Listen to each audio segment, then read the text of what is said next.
தூய்மை பணிக்கான தனியார் நிறுவன ஒப்பந்தத்தை ரத்து செய்ய முடியாது என நீதிமன்றம் உத்தரவிட்டிருந்தாலும் குறைந்தபட்ச நாள் கூலியை 948 ரூபாயாக நிர்ணயம் செய்திருப்பது ஒட்டுமொத்த தூய்மை பணியாளர்களுக்கும் கிடைத்த வெற்றி என வழக்கறிஞர் குமாரசாமி தெரிவித்துள்ளார்.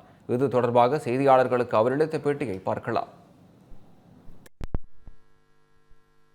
அப்போ 753 ரூபா கொடுத்துட்டு இருக்கிற மாநகராட்சி செலவை குறைக்கிறதுக்காக அவுட் சோர்சிங் பண்ணுறேன்னு சொல்கிற மாநகராட்சி 1200 கொடுப்பாங்களா? அப்போது நீதிமன்றம் ரொம்ப தெளிவாக திட்டவட்டமாக இந்த ஏழை தொழிலாளருடைய குடும்ப பட்ஜெட்டில் வெட்டு விழுவதுன்றது ஜனநாயகத்துக்கு புறம்பானதுன்னு சொல்லியிருக்கு. அப்படின்னா 761 அப்படின்ற சட்டக்கூலியை எக்காரணம் கொண்டும் குறைக்கக்கூடாது அப்படின்னு சொல்லியிருக்காங்க. இப்போது உங்களுக்கு நான் ஞாபகப்படுத்துகிறேன், மரியாதைக்குரிய சேகர் பாபு அவர்களும் குமரகுருபுரன்னு என்ன சொன்னாங்கன்னா, 5-6 நாங்கள் என்ன மாற்றம் பண்ணாலும் மீதி 10 மண்டலத்தில் செய்யணும். இப்போ நீதிபதி கொடுத்துருக்கிற உத்தரவுப்படி சென்னையில் இருக்கிற 15 மண்டலங்களிலும் 200 வார்டுகளிலும் குறைந்தபட்ச சம்பளத்தை கொடுத்தாகணும்.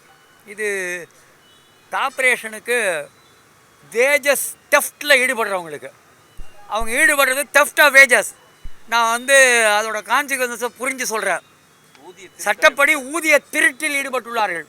ஊதிய திருட்டில் ஈடுபட்டவர்களுக்கு அப்படியே தலையில் ஓங்கி குட்டியிருக்கு நீதிமன்றம். அப்போ சம்மட்டி அடி தொழிலாளர் வர்க்கத்துக்கு ஒரு பெரிய வெற்றி அந்த விதத்தில்.